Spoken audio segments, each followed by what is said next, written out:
नमस्कार। कार्यक्रम parliament this week में आपका स्वागत है और मैं हूं आपके साथ अर्चना मिश्रा। संसद टीवी के इस खास कार्यक्रम में हम बात करेंगे राष्ट्रपति, उपराष्ट्रपति, लोकसभा अध्यक्ष और प्रधानमंत्री से जुड़ी कुछ खास खबरों की। साथ ही डालेंगे नजर लोकतंत्र और संसद भवन परिसर से जुड़ी तमाम गतिविधियों पर। तो शुरुआत करते हैं पार्लियामेंट दिस वीक की, लेकिन सबसे पहले नजर हेडलाइंस पर। राष्ट्रपति के अभिभाषण के साथ संसद के बजट सत्र की शुरुआत। 1 फरवरी को वित्त मंत्री ने पेश किया आम बजट। प्रधानमंत्री ने सत्र के सार्थक और रचनात्मक होने की जताई उम्मीद। जर्मन संसद के प्रतिनिधिमंडल की लोकसभा अध्यक्ष से मुलाकात। लोकसभा अध्यक्ष ने कहा कि साझा मूल्यों और समान लक्ष्यों पर आधारित है दोनों देशों के संबंध। संसदीय सहयोग को बढ़ावा देने पर जोर। उपराष्ट्रपति की एनएसएस दल के स्वयंसेवकों के साथ बातचीत। युवाओं से मौलिक कर्तव्यों का पालन करने की अपील। कहा, नए भारत के निर्माण में निभाए महत्वपूर्ण भूमिका। राष्ट्रीय महिला आयोग के 31वें स्थापना दिवस समारोह में राष्ट्रपति का संबोधन। कहा, महिला सशक्तिकरण केवल सामाजिक न्याय का मुद्दा नहीं, बल्कि आर्थिक विकास के लिए भी है जरूरी। राष्ट्रपिता महात्मा गांधी की 75वीं पुण्यतिथि पर श्रद्धांजलि। राजघाट पर राष्ट्रपति, उपराष्ट्रपति, प्रधानमंत्री और लोकसभा अध्यक्ष ने दी श्रद्धांजलि। समाधि स्थल पर सर्वधर्म प्रार्थना सभा का भी आयोजन। और अब खबरें विस्तार से। 31 जनवरी को राष्ट्रपति द्रौपदी मुर्मू के अभिभाषण के साथ संसद के बजट सत्र की शुरुआत हो गई। सत्र के पहले दिन राष्ट्रपति द्रौपदी मुर्मू ने संसद भवन के केंद्रीय कक्ष में संसद के दोनों सदनों की संयुक्त बैठक को संबोधित किया। राष्ट्रपति ने अपने अभिभाषण के दौरान सरकार की उपलब्धियों और नीतियों का जिक्र किया। साथ ही कहा कि ये सरकार फैसले लेने के लिए निडर और देश हित को सर्वोपरि रखने वाली सरकार है। जिसके बाद 1 फरवरी को वित्त मंत्री निर्मला सीतारमण ने साल 2023-24 के लिए आम बजट पेश किया। वित्त मंत्री ने कहा कि भारत की अर्थव्यवस्था सही दिशा में चल रही है और सुनहरे भविष्य की ओर अग्रसर है। प्रधानमंत्री नरेंद्र मोदी ने वित्त मंत्री और पूरी टीम को बधाई दी। साथ ही कहा कि यह बजट वंचितों को वरीयता देता है और विकसित भारत के विराट संकल्प को पूरा करने में मदद करेगा। इसके साथ ही प्रधानमंत्री ने सभी दलों से बजट सत्र के दौरान सार्थक चर्चा में सहयोग की अपील की।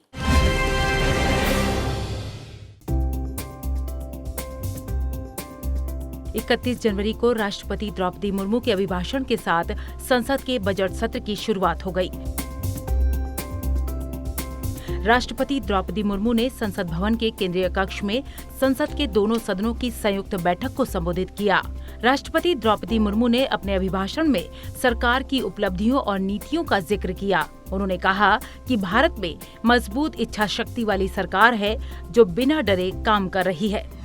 मेरी सरकार के लगभग 9 वर्षों में भारत के लोगों ने अनेक सकारात्मक परिवर्तन पहली बार देखे हैं। सबसे बड़ा परिवर्तन ये हुआ है कि आज हर भारतीय का आत्मविश्वास शीर्ष पर है और दुनिया का भारत को देखने का नजरिया बदला है। जो भारत कभी अपनी अधिकांश समस्याओं के समाधान के लिए दूसरों पर निर्भर था, वही आज दुनिया की समस्याओं के समाधान का माध्यम बन रहा है। अपने संबोधन में राष्ट्रपति ने 2047 तक देश को आत्मनिर्भर बनाने के लक्ष्य पर जोर दिया। उन्होंने कहा कि वर्तमान सरकार के 9 साल के कार्यकाल में देश ने कई सकारात्मक बदलाव देखे। सबसे बड़ा बदलाव ये हुआ कि हर भारतीय का आत्मविश्वास ऊंचा है। भारत के प्रति विश्व का नजरिया बदला है। उन्होंने कहा कि अगले 25 सालों में ऐसे राष्ट्र का निर्माण करना है जो अतीत के गौरव से जुड़ा हो। हमें 2047 तक ऐसे राष्ट्र का निर्माण करना है जो अतीत के गौरव से जुड़ा हो और जिसमें आधुनिकता का हर स्वर्णिम अध्याय हो। हमें ऐसा भारत बनाना है जो आत्मनिर्भर हो,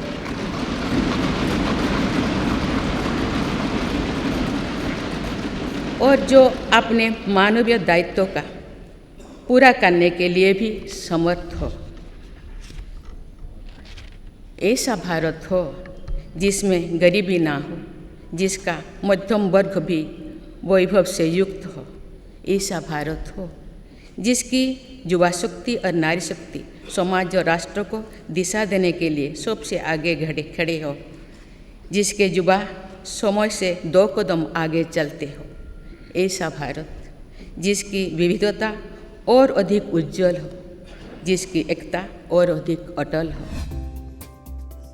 राष्ट्रपति के अभिभाषण के बाद लोकसभा में वित्त वर्ष 2022-23 की आर्थिक समीक्षा की प्रति रखी गई। सदन में वित्त मंत्री निर्मला सीतारमण ने आर्थिक समीक्षा 2022-23 की प्रति सदन के पटल पर रखी। राज्यसभा में भी 2022-23 की आर्थिक समीक्षा की प्रति सदन के पटल पर रखी गई और इसके बाद बैठक को पूरे दिन के लिए स्थगित कर दिया गया। संसद के बजट सत्र के पहले सरकार की ओर से बुलाई गई सर्वदलीय बैठक में विपक्षी दलों के नेता शामिल हुए। बैठक में सरकार ने कहा कि वह संसद में नियमों के तहत हर मुद्दे पर चर्चा करने के लिए तैयार है और सदन को सुचारू रूप से चलाने के लिए सभी दलों से सहयोग की अपील करती है। बैठक में सरकार की ओर से रक्षा मंत्री राजनाथ सिंह, वाणिज्य मंत्री पीयूष गोयल, संसदीय कार्य मंत्री प्रहलाद जोशी और संसदीय कार्य राज्य मंत्री अर्जुन राम मेघवाल मौजूद थे। 1 फरवरी को वित्त मंत्री निर्मला सीतारमण ने संसद में वित्त वर्ष 2023-24 का आम बजट पेश किया। इस मौके पर उन्होंने कहा कि ये अमृतकाल का पहला बजट है जिसमें 7 प्राथमिकताएं हैं। इनमें समावेशी विकास, हरित विकास, युवा शक्ति, वित्तीय क्षेत्र, अंतिम छोर तक पहुंच, बुनियादी ढांचे का विकास और क्षमताओं का पूरा इस्तेमाल शामिल है। This is the first budget in Amritkal.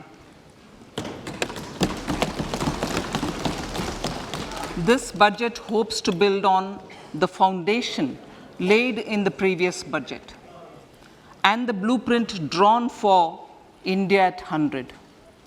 We envision a prosperous and inclusive India in which the fruits of development will reach all sections and citizens, especially our youth, women, farmers, OBCs, scheduled castes and scheduled tribes.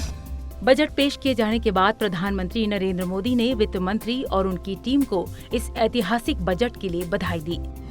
प्रधानमंत्री ने कहा कि अमृतकाल का ये पहला budget विकसित भारत के विराट संकल्प को पूरा करने के लिए एक मजबूत नींव का निर्माण करेगा। अमृतकाल का ये पहला बजट विकसित भारत के विराट संकल्प को पूरा करने के लिए एक मजबूत नींव का निर्माण करेगा। ये बजट वंचितों को वरीयता देता है। ये बजट आज की एस्पिरेशनल सोसाइटी, गांव, गरीब, किसान, मध्यम वर्ग सभी के सपनों को पूरा करेगा। लोकसभा अध्यक्ष ओम बिरला की अध्यक्षता में बीएसी यानी बिजनेस एडवाइजरी कमेटी की बैठक हुई। बैठक में संसदीय कार्य मंत्री प्रहलाद जोशी, संसदीय कार्य राज्य मंत्री अर्जुन राम मेघवाल, कांग्रेस के अधीर रंजन चौधरी, टीएमसी, एनसीपी, अकाली दल के अलावा अन्य दलों के नेता भी शामिल हुए। सभी दलों के नेताओं ने बजट सत्र के दौरान किए जाने वाले कार्यों और सदन के सुचारू संचालन पर चर्चा की। सभी नेताओं ने कार्यवाही को सुचारू तरीके से चलाने और सदन में सार्थक चर्चा में सहयोग का भरोसा जताया। जर्मन संसद के एक प्रतिनिधिमंडल ने संसद भवन में लोकसभा अध्यक्ष ओम बिरला से मुलाकात की। भारत और जर्मनी के बीच दीर्घकालिक संबंधों का जिक्र करते हुए लोकसभा अध्यक्ष ने कहा कि दोनों देशों के आपसी संबंध साझा मूल्यों और समान लक्ष्यों पर आधारित हैं। उन्होंने कहा कि जीवंत और बहुलवादी लोकतंत्र के रूप में भारत और जर्मनी उभरती वैश्विक चुनौतियों से निपटने में महत्वपूर्ण भूमिका निभा सकते हैं। लोकसभा अध्यक्ष ने इस बात पर खुशी जाहिर की कि वर्तमान जर्मन सरकार ने भारत के साथ परामर्श वार्ताएं शुरू की हैं, जो कि दोनों देशों के द्विपक्षीय संबंधों के लिए सराहनीय पहल है। जर्मन संसद के एक प्रतिनिधिमंडल ने संसद भवन में लोकसभा अध्यक्ष ओम बिरला से मुलाकात की। लोकसभा अध्यक्ष ओम बिरला ने 2021 में भारत जर्मनी राजनयिक संबंधों की स्थापना के 70 वर्ष और जर्मनी भारत संसदीय मैत्रीय समूह के 50 वर्ष पूरे होने के मौके पर दोनों देशों के मध्य संसदीय संबंधों को मजबूत बनाने में जर्मन सांसदों के योगदान की सराहना की। लोकसभा अध्यक्ष ओम बिरला ने कहा कि भारत और जर्मनी के बीच साल 2000 से एक रणनीतिक साझेदारी है, जो 2011 से शासन अध्यक्षों के स्तर पर आपसी परामर्श के माध्यम से और सुदृढ़ हुई है। उन्होंने खुशी जाहिर की कि जर्मन सरकार ने भारत के साथ परामर्श वार्ताएं शुरू की हैं, जो कि दोनों देशों के द्विपक्षीय संबंधों के लिए सराहनीय पहल है। उपराष्ट्रपति जगदीप धनखड़ ने गणतंत्र दिवस परेड में भाग लेने वाले राष्ट्रीय सेवा योजना के स्वयंसेवकों से मुलाकात की। उपराष्ट्रपति निवास पर यह मुलाकात हुई। एनएसएस स्वयंसेवकों से संवाद करते हुए उपराष्ट्रपति ने युवाओं से मौलिक कर्तव्यों का पालन करने का आह्वान किया। साथ ही कहा कि एनएसएस का उद्देश्य स्वयं से पहले आप हैं, जो कि भारतीय संस्कृति का मूल मंत्र है। इसी विचार के आधार पर युवाओं को राष्ट्र सेवा के लिए प्रतिबद्ध होकर काम करना चाहिए। इसके साथ ही उपराष्ट्रपति ने जलवायु परिवर्तन की वैश्विक चुनौतियों का जिक्र किया। उन्होंने कहा कि पर्यावरण के प्रति हमारे मौलिक कर्तव्यों को गंभीरता से लेकर इस समस्या से प्रभावी तरीके से निपटा जा सकता है।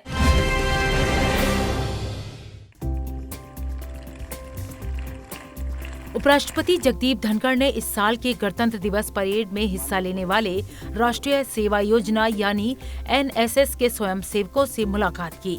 उपराष्ट्रपति निवास पर एनएसएस स्वयंसेवकों से संवाद करते हुए उपराष्ट्रपति जगदीप धनखड़ ने कहा कि राष्ट्र सेवा के लिए प्रतिबद्ध होकर काम करें, ताकि 2047 तक विकसित भारत के लक्ष्य में महत्वपूर्ण भूमिका निभा सकें। उपराष्ट्रपति जगदीप धनखड़ ने युवाओं से मौलिक अधिकारों का प्रयोग करते हुए संविधान में निहित कर्तव्यों का पालन करने की अपील की। साथ ही कहा कि पर्यावरण के प्रति हमें अपने कर्तव्यों को गंभीरता से लेना होगा, तभी हम इस समस्या से प्रभावी तरीके से निपट सकते हैं। हर नागरिक का मौलिक कर्तव्य that should be seen in precedence to fundamental rights। और मैं आपको ये कहूँगा कि एक बार आप मौलिक दायित्वों को पढ़ लेंगे, once you go through those 11 fundamental duties, आप कहोगे ये तो आसान है। हींग लगन फिटकड़ी रंग चोखो आवे, पर इसकी शुरुआत अभी कर दीजिए। आप फंडामेंटल ड्यूटीज को प्रैक्टिस करेंगे तो आपको एक चीज बहुत साफ नजर आएगी, जो क्लाइमेट चेंज हम पर बहुत बड़ा कुप्रभाव डाल रहा है, जो असमानता आ रही है, उस सब का बोध हमें हो जाएगा। उपराष्ट्रपति जगदीप धनखड़ ने इस बात पर जोर दिया कि भारत उत्थान के मार्ग पर है और यह अपने अमृतकाल के अत्यधिक महत्वपूर्ण समय पर है। उन्होंने कहा कि युवाओं को वर्षों से अर्जित की गई भारत की प्रौद्योगिकी उपलब्धियों, आर्थिक विकास और कल्याणकारी पहलों पर सही अर्थों में गर्व होना चाहिए। उन्होंने कहा कि भारत हाल ही में विश्व की 5वीं सबसे बड़ी अर्थव्यवस्था बन गया है। साथ ही भरोसा जताया कि दशक के समाप्त होने से पहले भारत 3री सबसे बड़ी अर्थव्यवस्था बन जाएगा। Be proud Indians. Take pride in your country. Keep Bharat always first. And be proud of our achievements. Why not? कुछ महीने पहले ही जिन्होंने हम पर 200 साल तक राज किया, कहते थे उनका सूर्य कभी अस्त नहीं होगा। उनकी इकोनॉमी को सरपास करते हुए Bharat attend the status of the 5th largest economy in the world. और इस ग्रोथ ट्रेजेक्ट्री में जो अपवर्ड है कंटिन्यूअली, इसमें योगदान सबका है, पर स्मॉल एंड माइक्रो इंडस्ट्रीज का ज्यादा है, किसान का ज्यादा है, and that is only all on account of that we keep our Bharat first. By turn of the decade we will be the 3rd largest economy in the world. बता दें कि गणतंत्र दिवस कार्यक्रमों में देश भर से 5 क्षेत्रीय शिविरों से चुने गए लगभग 200 स्वयंसेवकों ने उपराष्ट्रपति से बातचीत की। इस अवसर पर युवा मामले और खेल राज्य मंत्री निशीथ प्रमाणिक और अन्य गणमान्य लोग मौजूद रहे। बढ़ते हैं अगली खबर की ओर। लोकसभा अध्यक्ष ओम बिरला ने संसद भवन परिसर में पद्म पुरस्कार विजेताओं से मुलाकात की।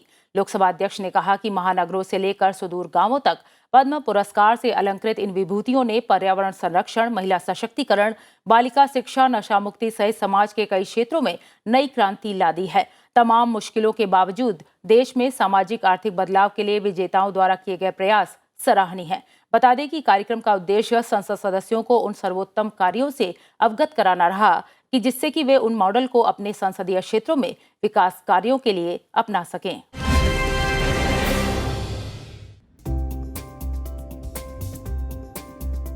लोकसभा अध्यक्ष ओम बिरला ने संसद भवन परिसर में पद्म पुरस्कार विजेताओं से बातचीत की। ये बातचीत संसदीय लोकतंत्र अनुसंधान एवं प्रशिक्षण संस्थान प्राइड द्वारा आयोजित कार्यक्रम में हुई। कार्यक्रम का उद्देश्य संसद सदस्यों को देश भर में विभिन्न क्षेत्रों में उपलब्ध सर्वोत्तम प्रथाओं से अवगत कराना रहा, जिससे कि संसद सदस्य अपने संसदीय क्षेत्र में विकास कार्यों के लिए मॉडल को अपना सकें। पद्म पुरस्कार विजेता ऐसे कार्यक्रमों के माध्यम से संसद सदस्यों को उनके निर्वाचन क्षेत्रों में विकास के लिए मार्गदर्शन प्रदान करते हैं। बता दें कि ये मंच पद्म पुरस्कार से सम्मानित सामाजिक कार्यकर्ताओं को अपने अनुभवों को साझा करने का अवसर प्रदान करता है, जिसे बाद में पूरे देश में अपनाया जा सकता है। साथ ही ये मंच संसद सदस्यों को उनके संबंधित निर्वाचन क्षेत्रों में विकास कार्यों में मदद करता है, ताकि संसद सदस्य अपने निर्वाचन क्षेत्रों में कल्याण के लिए देश की सर्वोत्तम प्रथाओं को अपना सकें।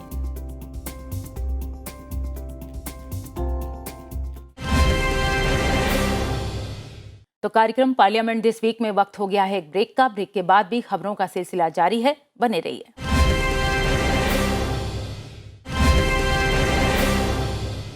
ब्रेक के बाद एक बार फिर आपका स्वागत है। बढ़ते हैं अगली खबर की ओर। राष्ट्रपति द्रौपदी मुर्मू ने राष्ट्रीय महिला आयोग के 31वें स्थापना दिवस समारोह में शिरकत की। कार्यक्रम का विषय सशक्त नारी सशक्त भारत रखा गया।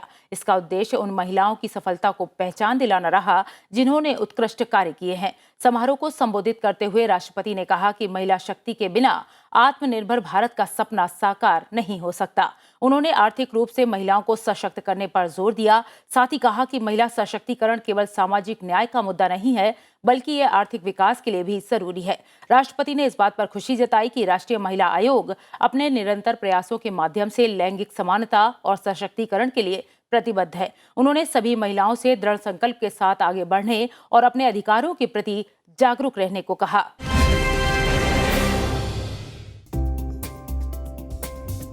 राष्ट्रपति द्रौपदी मुर्मू नई दिल्ली में राष्ट्रीय महिला आयोग के स्थापना दिवस समारोह में शामिल हुई। इस अवसर पर कार्यक्रम को संबोधित करते हुए राष्ट्रपति ने कहा कि महिला सशक्तिकरण के बिना एक मजबूत और स्वस्थ समाज की कल्पना करना संभव नहीं है। उन्होंने कहा कि हमें मिलकर एक ऐसा वातावरण बनाने की दिशा में काम करना होगा जहां सभी महिलाएं सामाजिक, आर्थिक, सांस्कृतिक और राजनीतिक क्षेत्रों में पूरी तरह से भाग ले सकें और अपना महत्वपूर्ण योगदान दे सकें।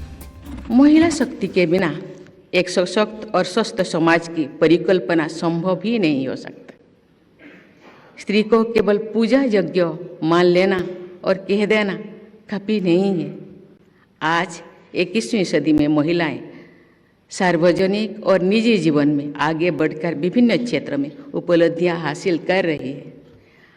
हम सबके मिलकर एक ऐसा वातावरण बनाने की दिशा में काम करना है जहां सभी महिलाएं सामाजिक, आर्थिक, सांस्कृतिक और राजनीतिक क्षेत्र में पूरी तरह से भाग ले करके और अहम योगदान दे करके भारत को सशक्त बनाने हैं और महिलाओं को भी सशक्त बनाना है। राष्ट्रपति द्रौपदी मुर्मू ने कहा कि आज भी देश के कई हिस्सों में लिंग अनुपात की स्थिति चिंताजनक है।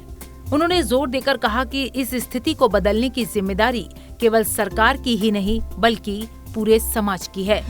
आज भी देश के कई हिस्सों में जेंडर रेशियो की स्थिति चिंताजनक है। आज 21वीं सदी के आधुनिक युग में भी लड़का और लड़की में भेदभाव किया जाता है। ऐसा क्यों है?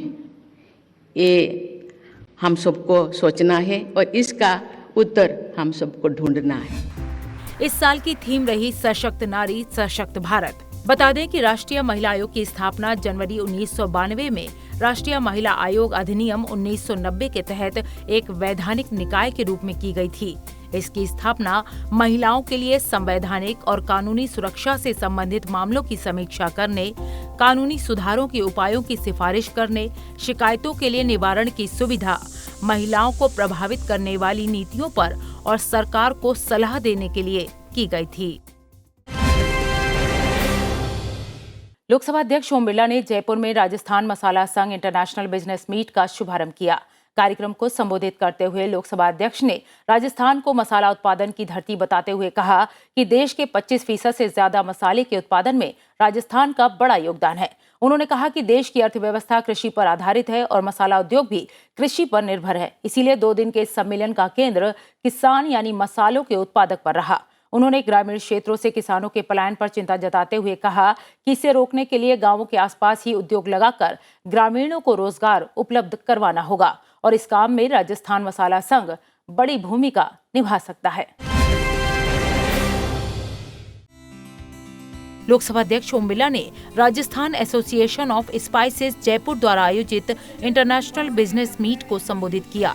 कार्यक्रम को संबोधित करते हुए लोकसभा अध्यक्ष ओम बिरला ने कहा कि राजस्थान शौर्य, स्वाभिमान, साहस और संस्कृति के लिए जाना जाता है। उन्होंने कहा कि राजस्थान की ख्याति में किसानों, व्यापारियों और समाज सेवियों की प्रमुख भूमिका है।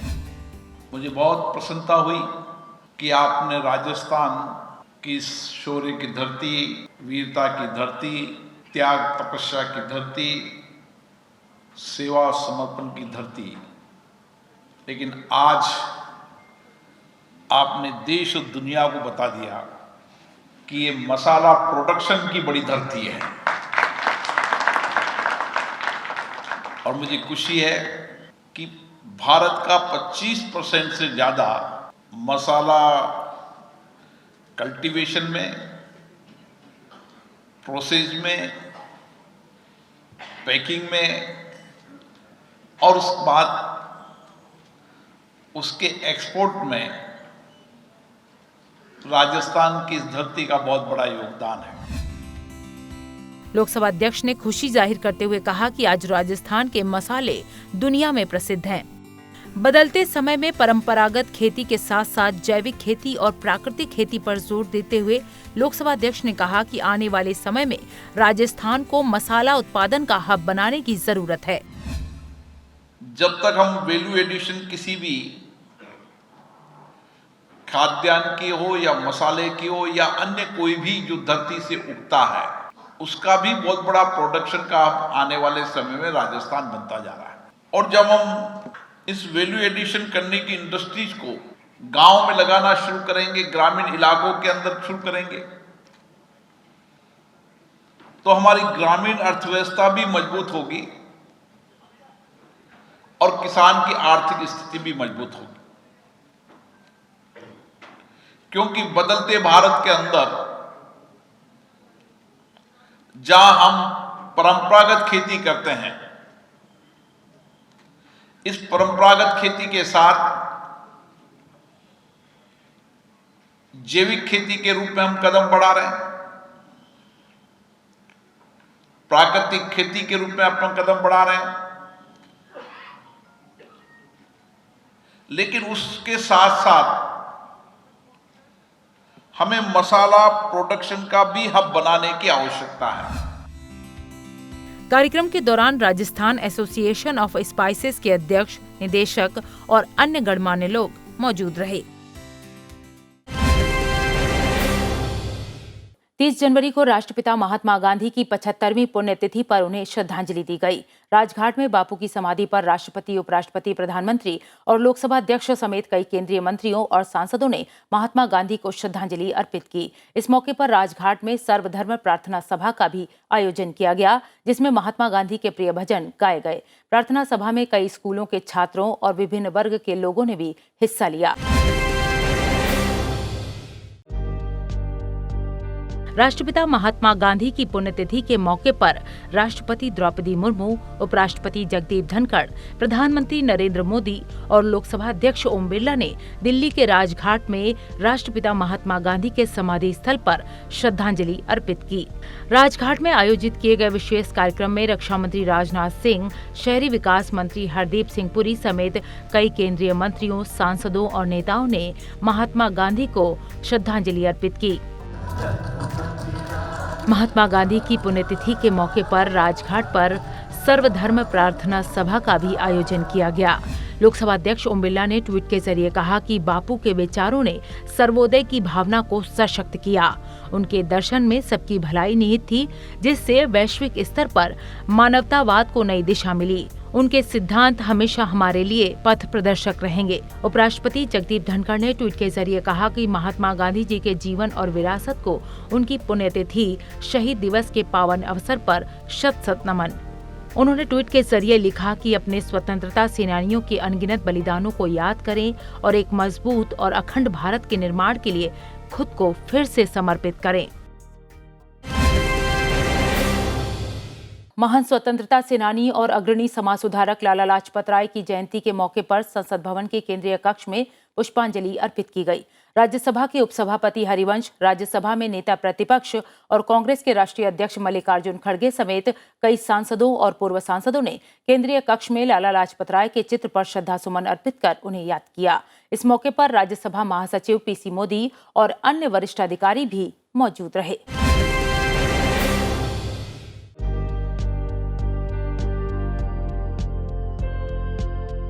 संसद भवन के केंद्रीय कक्ष में महान स्वतंत्रता सेनानी लाला लाजपत राय को श्रद्धांजलि अर्पित की गई। राज्यसभा में नेता प्रतिपक्ष मल्लिकार्जुन खड़गे, राज्यसभा के उपसभापति हरिवंश, संसद सदस्यों और पूर्व सांसदों ने लाला लाजपत राय के चित्र पर श्रद्धासुमन अर्पित कर उन्हें याद किया। इस मौके पर राज्यसभा के महासचिव पीसी मोदी, लोकसभा और राज्यसभा सचिवालय के वरिष्ठ अधिकारियों ने भी लाला लाजपत राय को श्रद्धांजलि अर्पित की। बता दें कि लाला लाजपत राय के चित्र का अनावरण तत्कालीन प्रधानमंत्री पंडित जवाहरलाल नेहरू ने 17 नवंबर 1956 को संसद भवन के केंद्रीय कक्ष में किया था। लोकतंत्र में संसदीय समितियों का अहम स्थान है। समय समय पर इन संसदीय समितियों की बैठक होती है। विभिन्न मुद्दों पर चर्चा के बाद ये समितियां अपनी रिपोर्ट सभा के समक्ष रखती हैं। तो आइए जान लेते हैं इस सप्ताह लोकसभा में किन किन संसदीय समितियों की बैठक हुई। लोकसभा में संसदीय समितियों की बैठकों पर नजर डालें तो 27 जनवरी 2023 को लोक लेखा समिति की बैठक हुई। 31 जनवरी 2023 को कृषि, पशुधन और खाद्य प्रसंस्करण संबंधी समिति की बैठक हुई। 31 जनवरी को ही जन विश्वास उपबंधों का संशोधन विधेयक 2022 पर संयुक्त समिति की बैठक संपन्न हुई। 2 फरवरी 2023 को प्राक्कलन समिति की बैठक संपन्न हुई।